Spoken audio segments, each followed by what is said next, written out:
How to move files to OneDrive. If you have been using the OneDrive application and wondering on how to move files on it, don't worry. In this video, I will show you how to do it. So let's get started.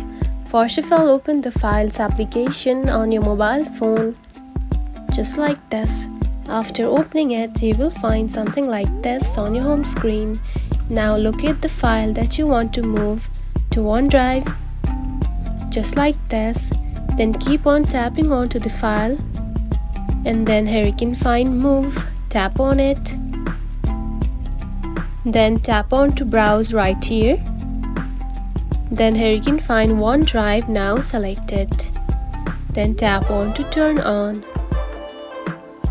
Then simply tap on to Move button right here. And that's it. This is how you can move files to OneDrive. It is a very easy process, right?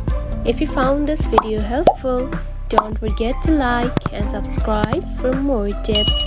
Thanks for watching.